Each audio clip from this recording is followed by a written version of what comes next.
Ahora con la instalación eh, de Linux.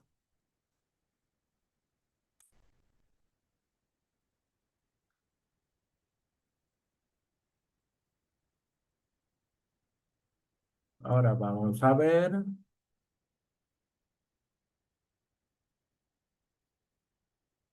mm, Voy a compartir la pantalla. Listo. Ya. Ahora sí. Muy bien. Vamos a instalar, eh, en este caso, Linux en la versión Ubuntu, ¿no? Ya. Muy bien. Vamos a hacer lo siguiente. Vamos a instalar en el mismo disco duro. Lo siguiente que vamos a hacer es entrar a configuración, almacenamiento.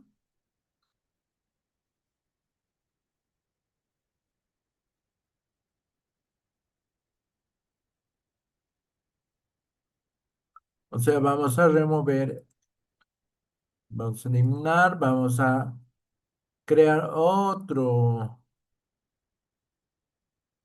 eh,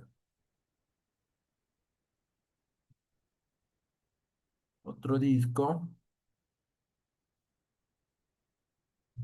pero, a ver, creo que lo maté. Uy, espero que no. A ver, a ver. Ah, no. Mm,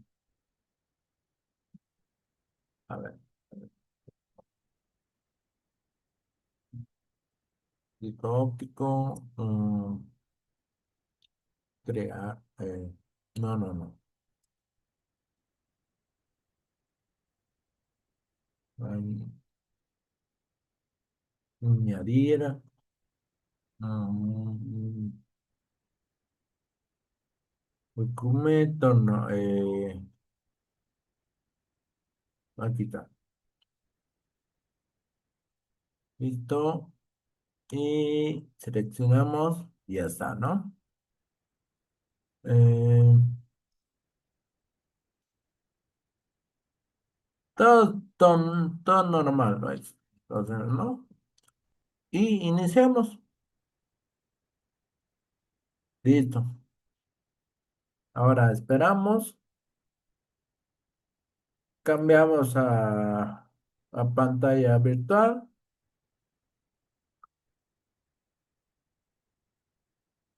Listo. Aparece ahí.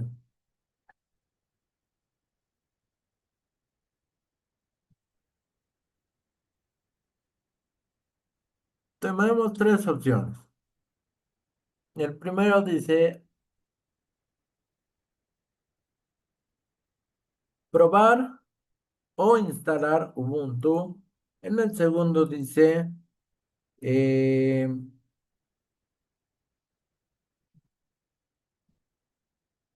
entrar a Ubuntu en modo seguro. Y el tercero es un testeo de memoria, ¿no? Si va a dar el Ubuntu, ¿no?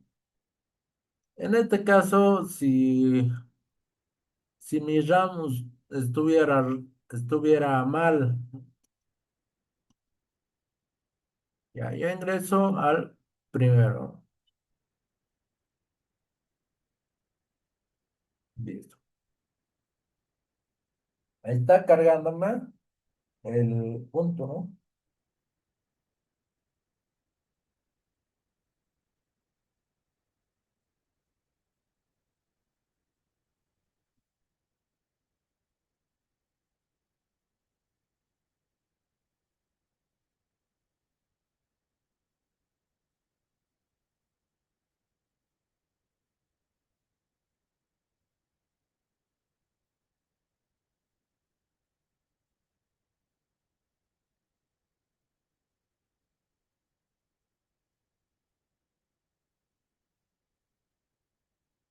Esperamos a que inicie.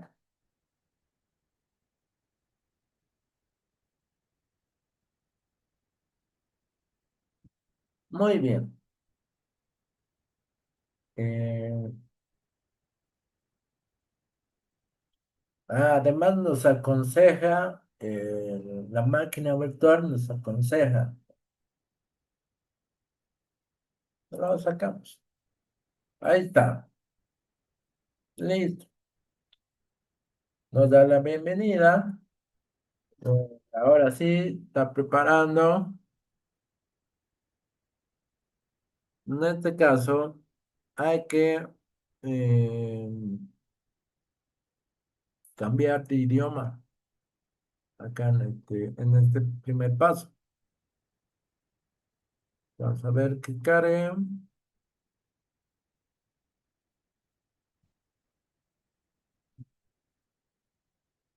Eh, Listo. Vamos a escoger español. Siguiente. Siguiente. Español latinoamericano. Siguiente. Le vayamos a poner conectarse a internet. Hacer conexión por cable. No quiero conectarme a internet ahora mismo. Siguiente. Puedo actualizarlo, pero no. Omitir nomás. Voy a poner aquí. Y aquí tengo dos opciones. Y es lo genial, ¿no? Me permite probarlo y si me gusta, ya lo voy a instalar. Vamos a suponer que nos gusta. Listo. ¿Cómo le gustaría instalar Ubuntu, no? Dice, instalación interactiva. ¿Qué significa? Para usuarios que quieran ser guiados paso a paso durante la instalación. También tenemos instalación automatizada para usuarios avanzados que tienen un archivo autoinstall.yam para configuraciones del sistema consistentes y repetibles, ¿no? Yo lo voy a hacer el primero porque quiero ser guiado paso a paso, ¿no? En este paso es ¿qué aplicación le gustaría instalar? Para comenzar, selección prede- predeterminada sería solo lo esencial, el navegador web y las utilidades básicas. En la segunda opción me dice selección ampliada, o sea, una selección de herramientas de oficina, utilidades y navegador web compatibles sin conexión. Entonces voy a hacer el segundo. Siguiente, ¿quieres instalar los programas privativo- pri- privativos recomendados? Eh, Instalación software de terceros para gráficos y dispositivos de Wi-Fi y descargar e instalar compatibilidad para formatos multimedia. Entonces, siguiente, los he habilitado los dos. Aquí me dice, eh, tú quieres instalar Ubuntu junto a Windows 10, borrar todo, e instalar Ubuntu o instalación manual. Yo lo voy a instalar junto a Windows 10, ¿no? Listo.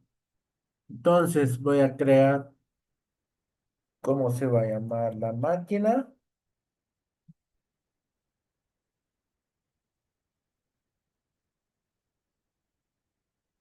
Eh,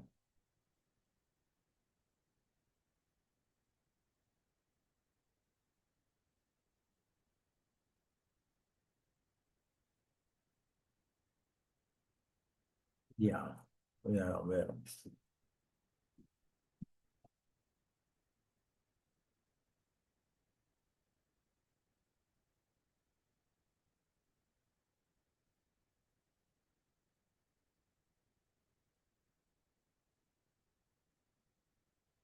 Listo, ahora sí.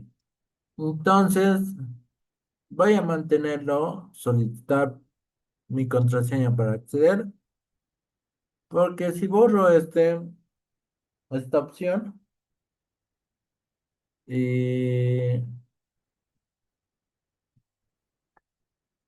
si deselecciono, voy a decirle que cualquier persona va a entrar y tal vez va a borrar archivos, etcétera. Eso. Y voy a siguiente.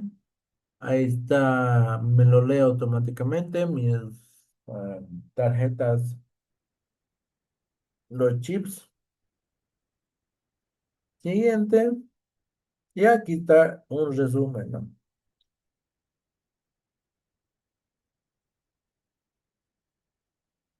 Y instalamos. Nada más. Entonces, vamos a esperar. Lo voy a pausar y vamos a ver un video, ¿no? Ahora vamos a ver la historia de Linux.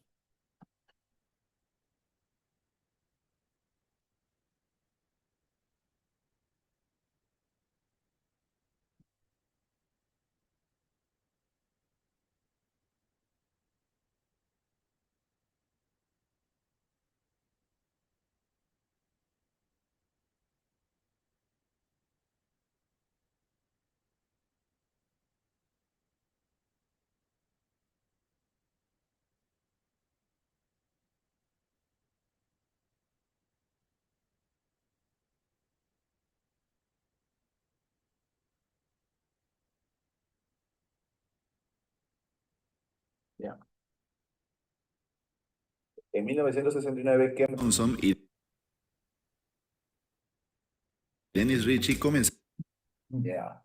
Ahora comencemos. En 1969, Ken Thompson y Dennis Ritchie comenzaron el desarrollo del sistema operativo Unix en los laboratorios Bell. Los laboratorios Bell son uno de los centros de investigación a los que más les debemos en la historia de la tecnología por la cantidad de innovaciones que salieron de ahí. Por ejemplo, allí se creó el transistor, que es la base de los chips, de los microprocesadores, que son la base de la tecnología actualmente. Los laboratorios Bell también fueron un precursor de lo que hoy es Silicon Valley. Y si no lo sabías, te invito a ver este video que tenemos en el canal donde te contamos toda la historia de Silicon Valley. En los laboratorios Bell también se creó el lenguaje C, que es el papá de casi todos los lenguajes modernos, y allí también se creó este sistema Unix, el más importante de la época, y del cual derivan varios sistemas operativos. En 1972, Unix fue reescrito en el lenguaje C para hacerlo portable y escalable, de tal manera que Unix, de ser un solo sistema operativo, se partió en varias familias por esa facilidad de portarlo a diferentes tipos de computadoras. Casi 20 años después, en 1991, un estudiante universitario finlandés llamado Linus Torvalds creó el núcleo, el kernel de un sistema operativo compatible con Unix, y lo creó sin proponérselo, solamente divirtiéndose en su computadora programando cosas, terminó creando un sistema operativo. Luego compartió el código con un foro de programadores porque siempre fue un proyecto por diversión, como él mismo escribe en su libro Just for Fun, y en este foro de programadores el proyecto Linux empezó a crecer muchísimo. De hecho, Linux es una combinación combinación entre el nombre del creador Linus y la X de Unix. Si bien Linux no es un sistema operativo como tal, es la parte más importante del sistema operativo porque es el núcleo, y los sistemas operativos basados en Linux hoy por hoy son los más utilizados en el mundo. No solamente están en servidores, también están en cloud computing, también están en supercomputadoras, están en todos los teléfonos Android, están en relojes, están en hornos microondas, en refrigeradoras, en televisores. Linux es sin duda alguna el sistema operativo más utilizado en el mundo. Y sí, no es un sistema operativo, pero ya la gente entiende. Cuando hablamos de Ubuntu decimos Linux, cuando hablamos de SUSE decimos Linux, cuando hablamos de Red Hat decimos Linux, cuando hablamos de Kali decimos Linux. La gente entiende. Así que evitemos ese debate y vamos al tema de este video, que es cómo se creó Linux, qué circunstancias ocurrieron y cómo es que Linux fue creado por accidente, es decir, sin que realmente el creador se lo proponga mientras él estaba programando por diversión en su computadora.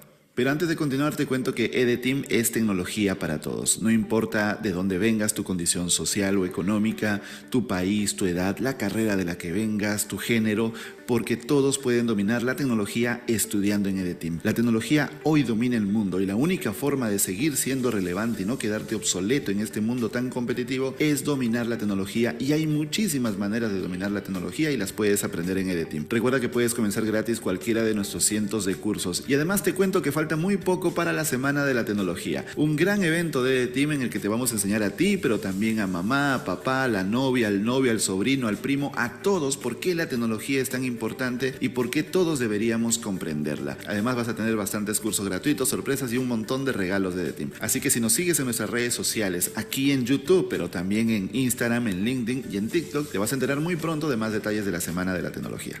Ahora, volviendo al tema de Linux, para que entiendas la importancia, vamos a dar un poquito de contexto. Te decía que en los años 70 se crea el sistema Unix, y es que en esos tiempos no existían las computadoras personales, sino enormes mainframes que eran controlados a través de terminales, es decir, pantalla y teclado que se conectaba por red al mainframe, que era gigantesco. En el año 1976 aparece la primera computadora personal masiva, que es la Apple II, la Apple II. Pero en el mismo año, Bill Gates y Paul Allen fundan Microsoft, con lo cual se inicia la industria del software. Y si no lo sabías, también tenemos un video en el que te contamos la historia de Microsoft. El punto es que pasar de las computadoras gigantescas a la computadora personal, es decir, que cualquier familia que pueda pagarlo porque no era barato, pudiera tener una computadora en casa, daba enormes posibilidades, y la industria del software empieza a crecer porque las computadoras requieren software que haga cálculos, que te permite escribir documentos, que te permite hacer diseños básicos, etcétera. Eso es lo que le daba vida a las computadoras. Por eso Microsoft se hizo tan famosa por sus paquetes de software. Para el año 1984, el ingeniero del MIT Richard Stallman renuncia a su trabajo y decide crear un sistema operativo completamente libre que sería compatible con Unix, porque Unix seguía siendo como ese santo grial de los sistemas operativos, como esa inspiración para todos los programadores, ¿no? Pero Unix era muy costoso y era propietario. Richard Stallman estaba muy enojado porque no podía acceder al código de cierto software, porque ya el software se había convertido en una industria. De hecho, en 1976, muy jovencito, Bill Gates le escribió una carta a los clubes de hackers que se compartían su código, y él los acusa de ladrones, de estar robando el trabajo de otros, y él les dice: ¿por qué ustedes sí pagan por el hardware pero no pagan por el software? Ese fue el inicio de una división de dos mundos, el software propietario y el software que quería ser libre. Entonces Stallman dice: voy a crear mi sistema operativo libre. Al proyecto le llama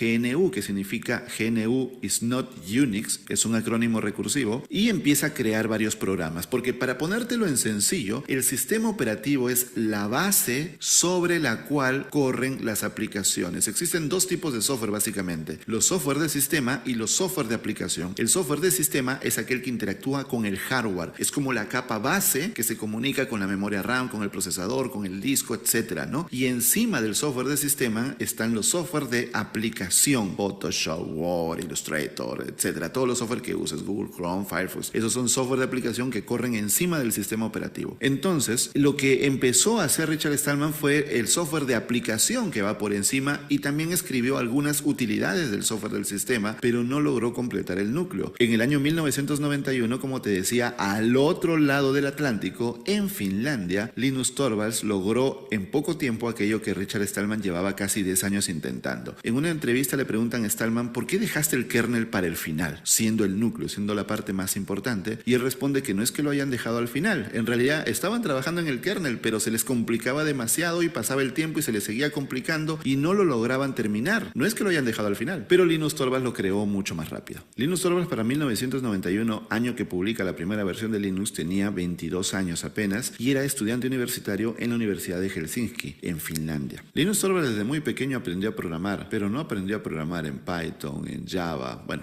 esos lenguajes ni existían siquiera, ¿no? Pero, es decir, no aprendió a programar en un lenguaje de alto nivel, sino directo al lenguaje máquina, directo al ensamblador, cuando los hombres eran hombres y escribían sus propios drivers, en palabras del mismo Linus Torvalds, no mías. Entonces, él podía entender cómo funcionaban los procesadores y en el año 1988, él se compró su primera computadora, un clon de IBM. Haciendo memoria, en esos años, los clones de IBM dominaban el mercado y también estaba el DOS de Microsoft, que era el sistema operativo dominante. A Linus Torvalds no le gustaba en absoluto ese sistema operativo. Recordemos que fue un maquillaje de un sistema operativo que Bill Gates compró para vendérselo luego a IBM, pero esa es otra historia para otro video, ¿sí? Me dejan en los comentarios si quieren que hablemos de eso, pero a Linus Torvalds no le gustó absolutamente. Así que Linus Torvalds quería en su computadora personal tener la misma experiencia que tenía en las terminales que usaba en la universidad. Las terminales se conectaban a una computadora Unix, pero Unix para su computadora personal le costaba $5,000 una licencia. ¿De dónde va a sacar tanto dinero? Y en 1988, imagínate. Entonces él, investigando, encontró que existía una versión para uso estudiantil, para uso educativo, llamada Minix, que era una variación de Unix solamente para uso educativo, no comercial. Así que compró la licencia de Minix, la instaló en su equipo y empezó a juguetear con ella y empezó a programar nuevamente por pura diversión. Se pasaba programando todo el día, similar a la historia que vimos de Bill Gates con Microsoft, que se podía quedar horas y horas programando. Era su obsesión, era como un adolescente promedio con un videojuego o con una pelota, o como un Gen Z con TikTok.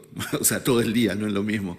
El punto es que programando por diversión empezó a programar varias utilidades, como un sistema de archivos, un controlador de discos, un emulador de terminales, un intérprete de comandos, y así iba creciendo la cantidad de utilidades que él iba creando. Haciendo un paralelismo, es más o menos lo que pasó con Steve Wozniak de Apple. Steve Wozniak lo único que quería crear era una terminal para conectarse a una gran computadora, pero cuando vio que ya existían microprocesadores, pensó que él podía hacer el procesamiento en su misma computadora local en vez de conectarse a una interfaz de red, y así fue como creó la Apple One. En el caso de Linus Torvalds fue similar. Él empezó a crear programas y sin darse cuenta estos empezaron a crecer hasta prácticamente tener un sistema operativo completo, o bueno, el núcleo del sistema operativo. Él pensó que esto era muy interesante y quiso compartirlo, así que lo publica el 25 de agosto de 1991 en el foro de Minix, diciéndole a la gente: miren, he creado esto, me parece muy interesante, échenle un ojo, a ver, díganme qué les parece a ustedes, a ver si le encuentran algo que mejorarle, y espero sus comentarios. Es decir, no hubo una intención comercial. Le han preguntado incluso a él que siente de que Linux prácticamente domina el mundo, que hayan empresas multimillonarias basadas en Linux, por ejemplo Red Hat, que es gigantesca, y que él no tenga esos millones en el banco. Y la respuesta de Linus es que, pues, si él hubiera empezado a cobrar desde el inicio, Linus no sería lo que es ahora, así que tampoco tendría nada de dinero, porque seamos honestos, Linus Torvalds comienza el proyecto, pero este proyecto crece porque él decide abrirlo, él decide liberarlo, ponerlo abierto y compartir el código para que la gente lo vea. A la gente le encantó tanto el proyecto que empezaron a sumarse y empezaron a añadirle cosas, de tal manera que el proyecto empieza a crecer. Y Linus Torvalds se pregunta qué licencia le pongo cuando empieza a crecer, porque una cosa es tener tu proyecto para ti, como un juego, como un pasatiempo, y otra cosa es un proyecto que empieza a crecer y que necesita un respaldo legal para que nadie diga esto es mío y lo patente o algo así, ¿no? Entonces él decide usar la licencia GPL o la GNU Public License del proyecto GNU de Richard Stallman, porque el movimiento de Richard Stallman había creado una licencia muy buena que evitaba que nadie se adueñe del software. Para ponértelo en sencillo y no entrar en términos legales que son aburridos, básicamente era esto: el software es libre de distribuirse, de copiarse y de sacarse versiones derivadas. Es decir, yo encuentro un software y le puedo sacar una versión derivada. Ya está. Pero aquí viene el detalle. Si yo le saco una versión derivada de ese software, esa versión derivada también debe estar libre para la comunidad. No puedo yo licenciar esa versión derivada. Entonces de esa manera se protegían de que alguna empresa pueda robarse sus creaciones. Entonces Linus Torvalds le pone esta licencia y el proyecto empieza a crecer. Como al proyecto GNU le faltaba el kernel y estamos con una cultura de compartir el software, el proyecto GNU toma el núcleo de Linux y lo integra al sistema que tenían, porque era la pieza faltante. Pero acá viene un detalle, y es que el proyecto Linux creció tanto que era mucho más grande que el proyecto GNU. No solamente en cantidad de colaboradores, en líneas de código, en impacto mundial, era más grande. Y eso es algo que siempre incomodó a Richard Stallman. Cada vez que alguien decía Linux, él se enojaba muchísimo y corregía: no es Linux, es GNU Linux. Lo cual a ciencia cierta no es del todo verdad, porque GNU Linux son algunos sistemas operativos que tienen herramientas GNU y el kernel de Linux. Pero Linux va mucho más allá. Android tiene Linux en el núcleo y no es GNU Linux. Y así te puedo citar muchos casos como los sistemas embebidos y demás, ¿no? El mismo Linus Torvalds dice que le parece ridículo que haya que decirle GNU Linux a todos los sistemas basados en Linux. Él dice que sí es correcto, pero para un grupo de sistemas. No es correcto decirle GNU Linux absolutamente a todo. Pero pues Richard Stallman siempre ha tenido una visión de blanco y negro, del bien contra el mal. O sea, cuando en el mundo hay toda una escala de grises, para Stallman siempre ha sido todo blanco y negro, y si tú dices Linux, despierta su ira. Incluso en el primer Linux World, que fue el primer evento de Linux en el año 1998, invitan a Linus Torvalds a hablar sobre Linux y él habla sobre cómo lo creó, él habla sobre la colaboración de la comunidad y todo muy chévere, ¿no? Y al rato invitan a hablar a Richard Stallman y Stallman se dedica todo el rato a atacar a quienes dicen Linux en lugar de decir GNU Linux. O sea, era un sujeto monotemático, no salía de ese guión. Entonces, cuando una persona dice Linux y alguien más viene y le corrige y dice GNU Linux, estamos alimentando esa guerrilla que inició Richard Stallman. Es cierto que algunos sistemas se pueden llamar GNU Linux, pero no todos. Domina la tecnología y trabaja en cualquier lugar del mundo sin salir de casa. No importa de dónde vengas, estudia, persevera y no te detengas hasta ser la mejor versión de ti mismo. En EDETEAM acompañamos a miles de personas en su crecimiento personal y profesional.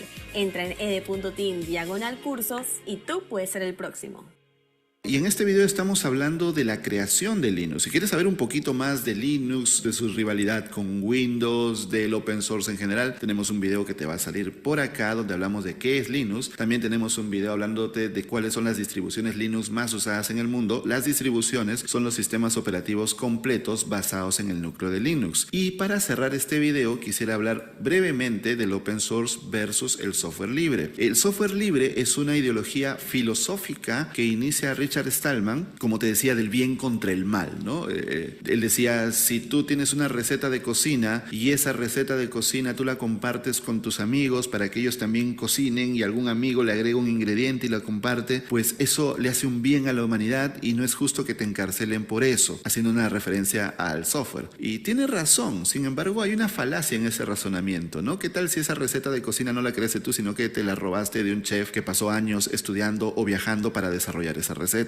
Ahí ya no es tan bonito, ¿no? O sea, está muy bien compartir, pero lo que es tuyo. Cuando tú compartes lo que no creaste tú, sin permiso, pues no es compartir, es apropiarte de lo que no te pertenece. Entonces el software libre tenía esa visión muy filosófica, muy religiosa. El movimiento open source, por su lado, nace en 1988 cuando Netscape cierra porque quedó destruida por Microsoft, pero ellos antes de morir dicen, ¿y qué tal que liberamos nuestro código? Quizás otros programadores puedan continuar este proyecto. Así que ellos abren el código y a partir de ese momento hablamos de open source como código abierto, código que otras personas pueden explorar y pueden a partir de ese código crear otros proyectos. Le preguntaron la opinión a Linus Torvalds y a él le encantó el concepto de open source porque era puramente técnico en lugar de ser algo religioso y filosófico. Nuevamente en una entrevista Linus Torvalds dice, a mí véanme como al ingeniero y a Stallman véanlo como el filósofo. Y con eso se dice todo. Y como te imaginarás, Stallman siempre que podía decía que el open source no era una visión correcta del mundo porque solamente se basaba en la parte técnica y no en el bien contra el mal.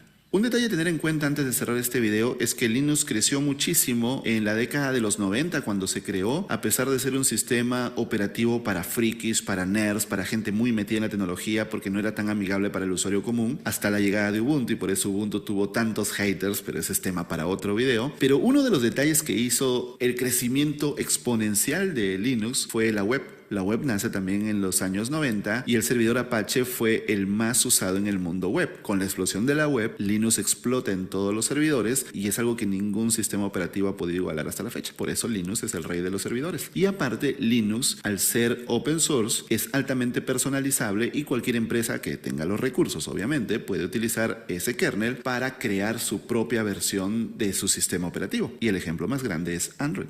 Y entonces sí, amigos y amigas, Linux es el sistema operativo más utilizado en el mundo. Sí se creó por accidente. Sé que accidente suena muy extremo, como que Linus Torvalds se cayó y apareció Linux. Pero recordemos que en su mismo libro, Just for Fun, él dice la historia de una revolución accidental. En su propio libro autobiográfico. Y esa ha sido la historia de la creación de Linux. Espero que este video te haya gustado y si quieres saber más del mundo de la tecnología, te invito a visitarnos en nuestro sitio web ed.team porque EDTeam es tecnología para todos. No importa tu edad, tu país, tu condición social o económica, todos pueden dominar la tecnología en EDTeam y recuerda que falta poquito para la Semana de la Tecnología en EDTeam, el evento en el que le vamos a enseñar a toda la familia por qué todos deberíamos dominar la tecnología y también vamos a tener muchos cursos gratis, regalos y muchas sorpresas para toda nuestra comunidad. Así que no te lo pierdas, yo soy Álvaro Felipe desde Lima, Perú y nos vemos en un próximo video. Chao.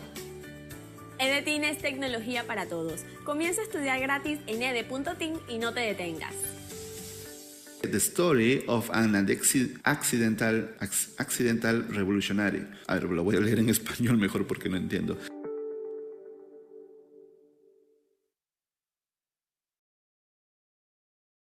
Lee este tuit de María Luque que llegó a millones de personas diciendo: mi sobrina de 19 no conocía Control Z. Cada vez que se confundía en AutoCAD empezaba todo de nuevo. Se lo mostré y no lo podía creer. Ayer me dijeron que fue furor en la facultad cuando se lo enseñó a sus amigas. Esta generación jamás tocó una computadora, solo teléfonos. Y es verdad. Es preocupante la forma en la que la generación moderna nosotros les estamos fallando porque dejamos de enseñar computación básica en los colegios, asumiendo que como son nativos digitales lo saben todo y realmente son personas fuertemente ignorantes de la tecnología al no entender el sistema de archivos, el sistema de carpetas, los accesos directos o cómo...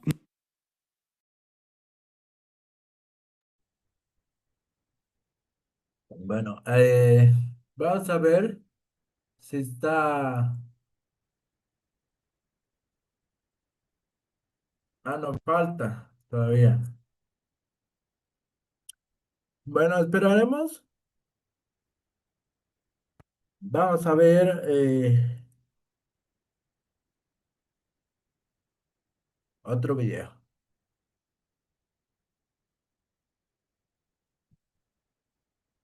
Un momento, por favor.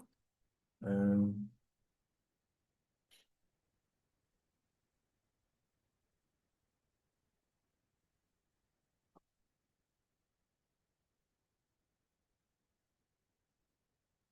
ya. Eh,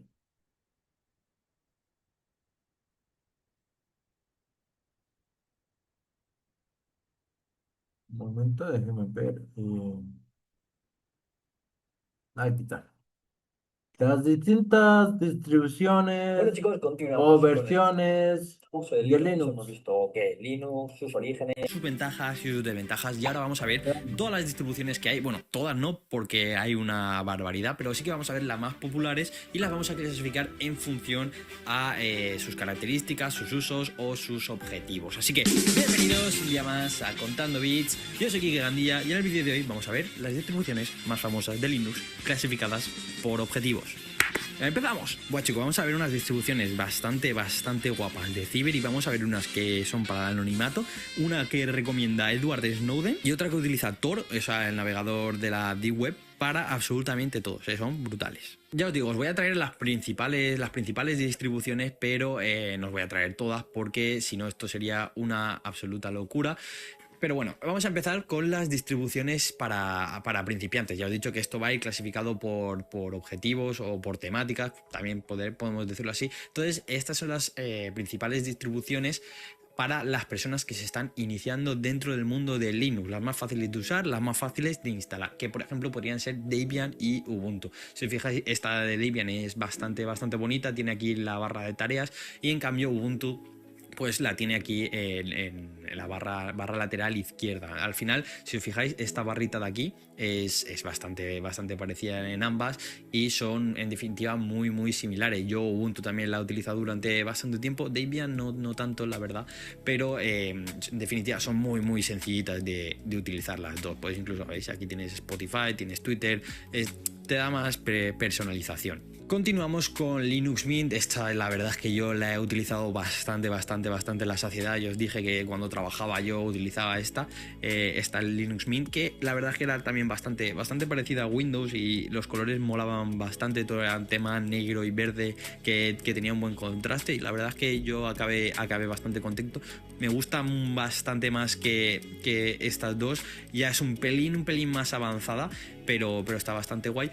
Y esta que es Fedora, que también, si os fijáis, la barra lateral es muy parecida a lo que viene a ser Ubuntu. Sé que no las estaréis viendo muy bien, así que posiblemente vaya metiendo pantallazos para que las veáis mejor, y si encuentro vídeos incluso os meteré también algún vídeo por ahí. Vale, vamos a continuar a las distribuciones que se parecen o intentan emular a otros sistemas operativos, como por ejemplo Zorin, que si os fijáis es prácticamente igual que Windows 10. O sea, si te gusta mucho la interfaz de Windows, descárgate Zorin Operation System, porque es prácticamente igual. Se despliega por aquí todo, tiene hasta la fecha y la hora puesta aquí abajo a la derecha, como si fuera Windows, ¿no? La barra de herramientas es súper parecida. Por otro lado tenemos Elementary Operation System, que es el sistema operativo de Linux que intenta emular a Mac. Si os fijáis también pues se parece un poco a Debian, ¿no? Con esta barra aquí, pero tiene los tres puntitos, y todas las ventanas también siguen un poquito el tema del sistema operativo de Apple. Vale, y ahora vamos a pasar un poquito a las distribuciones más avanzadas o más complejas a la hora de gestionar y de instalar, como por ejemplo puede ser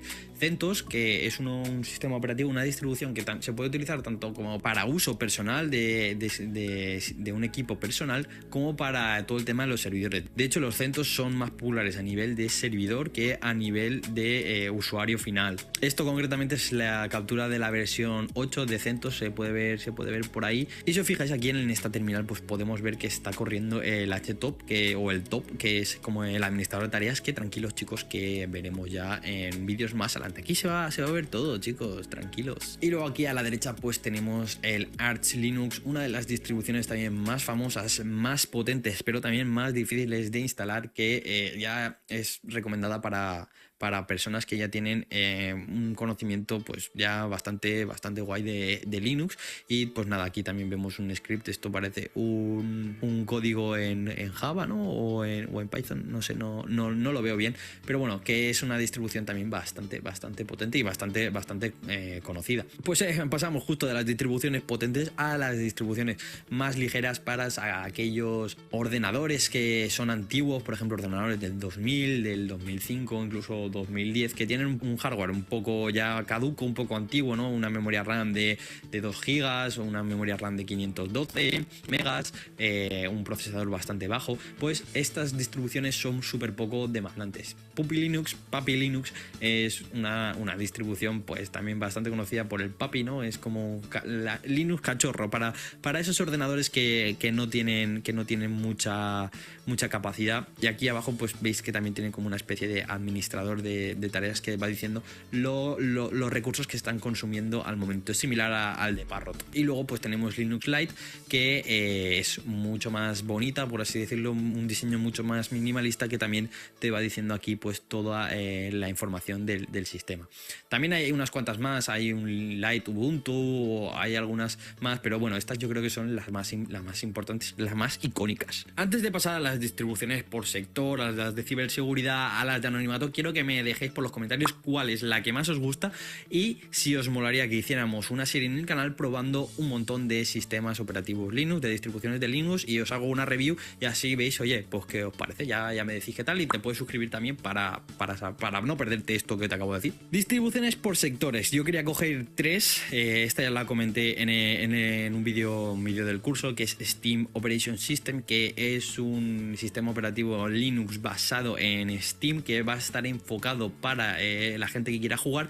Sí que es verdad que aún no está desarrollado al 100%, pero está en proceso y tiene bastante buena pinta, porque va a tener una integración con Steam bastante buena. Steam últimamente sí que está sacando más juegos para Linux, cosa que antes no pasaba, así que oye, pues para todos esos gamers, cuidado que se viene. Artist X, distribución de Linux basada para los artistas, tanto a nivel musical como a nivel de edición de vídeos y de fotos. Ya viene con todos los programas preinstalados. Esto pues parece un FL Studio, ¿no? Para componer beats.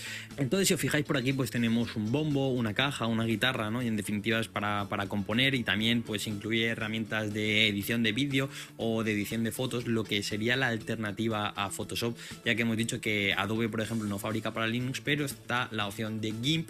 Pero lo que pasa es que este no tiene todas las funcionalidades. Si alguien ha programado una funcionalidad, pues de lujo, la podrás utilizar, y si no, pues no la vas a poder utilizar. Por último, quería hacer una mención especial a Linux Scientific, que es una distribución de Linux que utilizaban los físicos que trabajaban en el CERN, en el Centro de Investigación Física, donde está el acelerador de partículas, etc., pero que ya no está en uso, según lo que he visto y según lo que me he informado. Pero bueno, para que veáis que hasta los físicos y los matemáticos tienen un sistema operativo propio de Linux que utiliza pues unas herramientas específicas que ya viene preinstaladas. Y ahora sí que sí, vamos a pasar a nuestras distribuciones de ciberseguridad que tanto nos gusta en el canal, la reina Kali Linux, que como ya sabes tienes aquí un vídeo para instalarla en USB o en VirtualBox, donde tú quieras.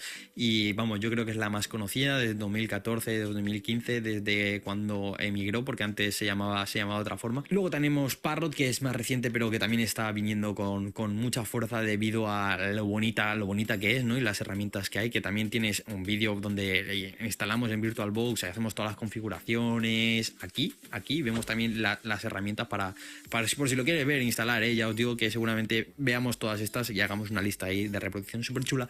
Y por último tenemos Black Arch Linux, que es la que está relacionada con Arch Linux, está basada en Arch Linux, que era esta distribución avanzada. Que si os fijáis la flecha es la misma, y que esta sí que pasa que es un poquito más complicada, ¿no? De tanto de instalar como de gestionar paquetes. Aquí vemos que tiene una pestaña puesta donde está Metasploit, y vemos aquí que tiene la flecha roja con una espada. Pero bueno, tiene un montón de herramientas también, y que si queréis yo cojo y os enseño a instalarla. Yo no tengo ningún problema de esto. Y ya por último vamos a pasar a los que os he prometido, las distribuciones de anonimato máximo y de privacidad, que son QS y Tails Linux. QBES es una herramienta una distribución que recomienda el propio Edward Snowden, que hace que tengas una privacidad brutal. Las herramientas que tiene están seleccionadas con muchísimo cuidado y está montado para que tengas el máximo anonimato posible y que sea súper difícil infectarte con malware. Cuenta con varias sandbox, que son como cajas de arena, ¿no? Donde puedes ejecutar los malware para ver cómo funcionan y cómo actúan, ¿no? Sin que te infecte el ordenador. Y luego tenemos Tails Linux, que es una distribución que os he dicho que funciona con el Onion Routing, funciona con Tor, el navegador que se utiliza para navegar con la Deep Web. Aquí lo veis, que está la cebollita. Y si no, os pongo zoom, no os preocupéis. Pero bueno, en definitiva, que son herramientas que nos permiten navegar seguro por internet para que nadie sepa dónde estamos o qué es lo que vemos cuando navegamos. Dejo una lista aquí también sobre la Deep Web por si quieres ver más de esto del Onion Routing, entenderlo, ver ejemplos, etc. Ahora que ya hemos visto todas estas distribuciones, elige la favorita y clic aquí para instalarla. Y si no, también puedes ver las ventajas y desventajas que hay en el vídeo anterior. Un besito muy grande, chicos, y nos vemos en el siguiente vídeo del curso. Bueno, chicos, espero que os esté gustando el curso de Linux, y ahora lo que vamos a hacer, ya hemos visto cuáles son las distribuciones que hay, y ahora vamos a proceder a encontrar la imagen virtual o la versión que queramos en internet. Vamos a descargarla, vamos a descargar VirtualBox y vamos a virtualizar ese sistema operativo para que lo podamos utilizar en nuestro curso. Así que bienvenidos un día más a Contando Bits. Yo soy Kike Gandía y en el vídeo de hoy veremos cómo instalar un Linux en VirtualBox. Empezamos. Vale, chicos, yo ya os digo que vosotros podéis utilizar el Linux que queráis. Yo aquí os he abierto el Ubuntu, he abierto el Kali, he abierto Parrot y he abierto el Mint. Al final, el proceso es exactamente el mismo en ambos. Si tenéis alguna duda, también me podéis contactar por Instagram si tenéis algún problema de instalación en algo. Entonces, pues nada, también luego os dejaré en los comentarios la instalación de Kali Linux y de Parrot, o también te lo voy a dejar por aquí, no sé cuál te dejaré, seguramente deje Kali porque es con el cual voy a hacer yo el curso. Pero como de Kali he hecho ya dos vídeos hablando de cómo instalarlo, uno en VirtualBox y el otro en un USB, pues lo vamos a descartar. El vídeo de Parrot pues también lo tienes en los comentarios aquí o en la descripción, también lo vas a tener. Y ahora pues yo lo que voy a hacer es descargar el Ubuntu, ¿vale, chicos? Entonces, para que lo veáis, el proceso es exactamente igual, ya os digo. Venís a ubuntu.com barra download barra desktop, le dais a download y automáticamente va a comenzar a descargar una esto.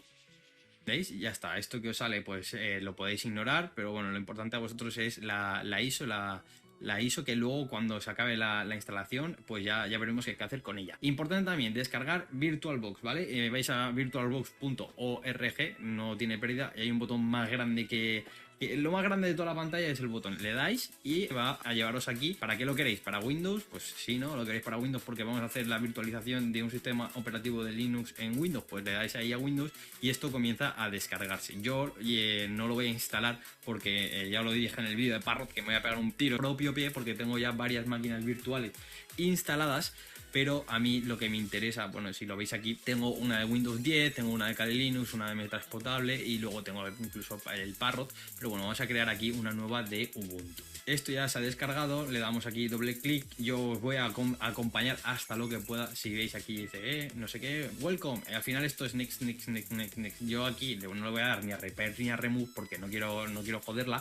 Pero vosotros ya le dais a continuar hasta el fin y si no vais a ver el vídeo de Parrot o el vídeo de Kali porque ahí lo explico todo un pelín mejor. Ahí veis cómo instalo de verdad eso. Y ahora nada, queda esperar a que se descargue la imagen de Ubuntu para proceder a la instalación. Una vez descargue la imagen de Ubuntu, yo me la voy a mover a una carpeta donde tengo todas las máquinas virtuales. Si os fijáis aquí pues tengo Kali Linux, Parrot, Ubuntu, que es la que se está pasando. Y nos vamos a venir aquí a VirtualBox, vamos a hacer clic aquí en herramientas a añadir nueva, o también podemos aquí a máquina y a darle nueva, o también el comando control N para hacerlo un poquito más rápido. Nombre, pues yo le voy a poner aquí Ubuntu, tipo Linux, Ubuntu 64 bits. Ya esto ya nos lo reconoce automáticamente. Y le vamos a dar ya a Next. Aquí en memoria RAM le vais a poner como mínimo 2048, que serían 2 gigas de RAM, ¿vale? Y si queréis que vaya mejor, pues le ponéis 3. Esto crea un disco virtual ahora VDI y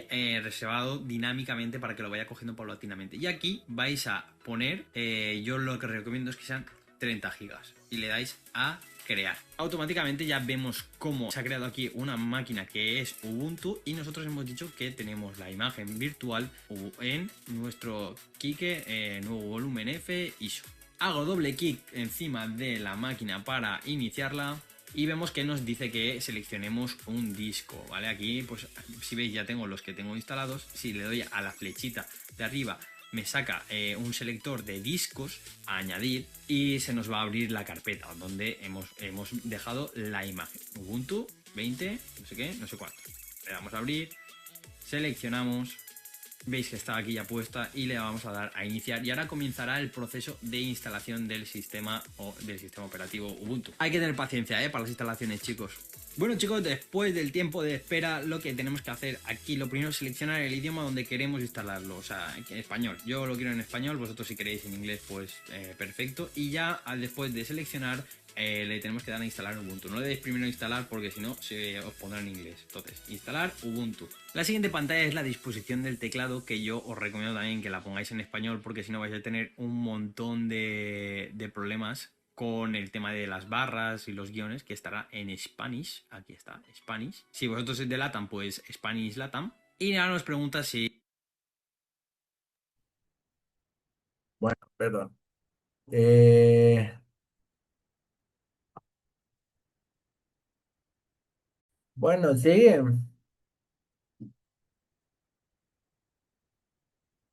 Sigue la configuración. Bueno, esto depende del internet, sí, ¿no? Porque baja algunas actualizaciones más. Viene todo incluido, ¿no? En esta versión, que era última versión, ¿no? Del Ubuntu, pero están sacando más, ¿no? Versiones, más ediciones o más distribuciones, como se dice, en la informática. Distribuciones se dice.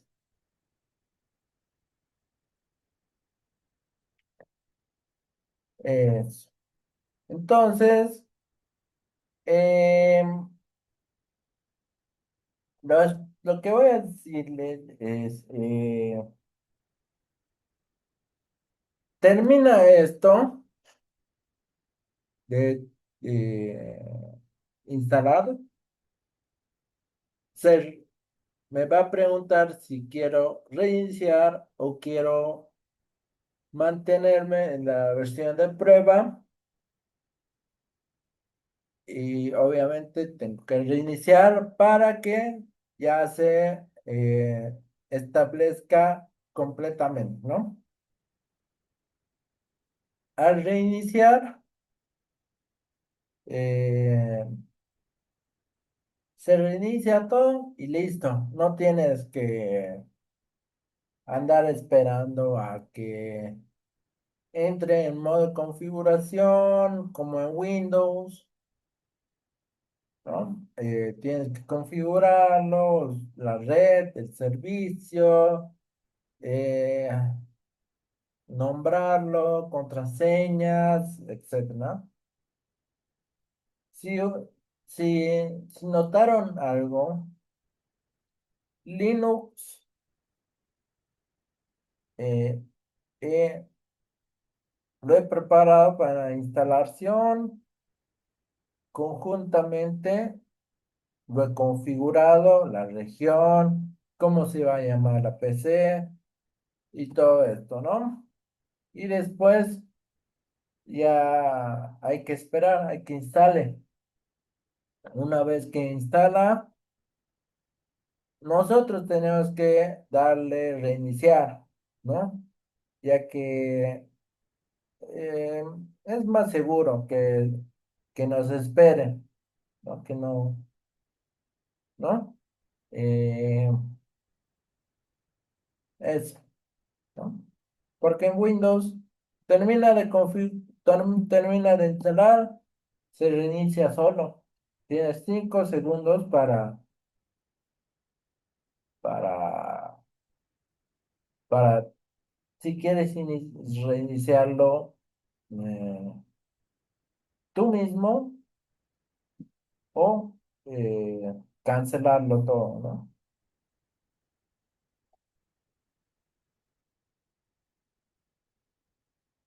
Y eso es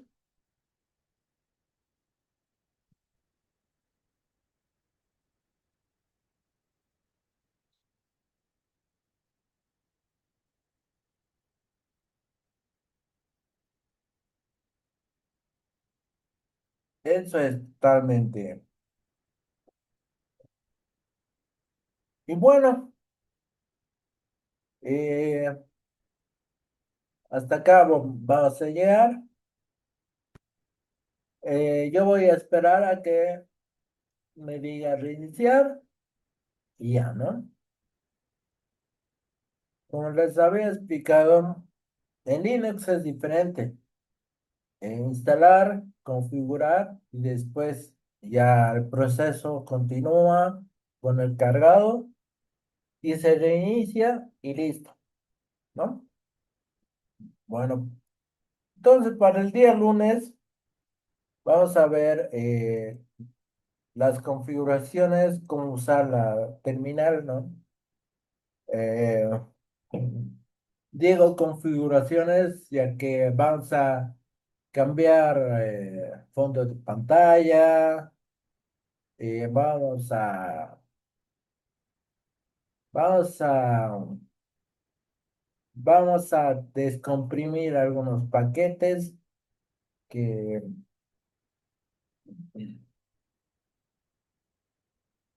vamos a usar, cómo crear archivos, carpetas mediante terminal. Y eso, más que todo, ¿no? Entonces, ¿alguna pregunta, duda hasta acá?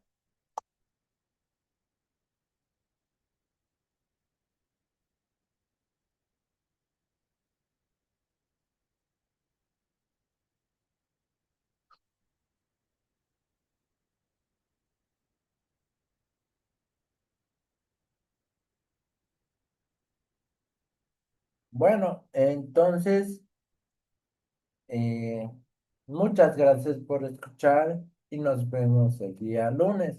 Que tengan un buen fin de semana y una bonita noche y Dios los bendiga. Hasta el lunes.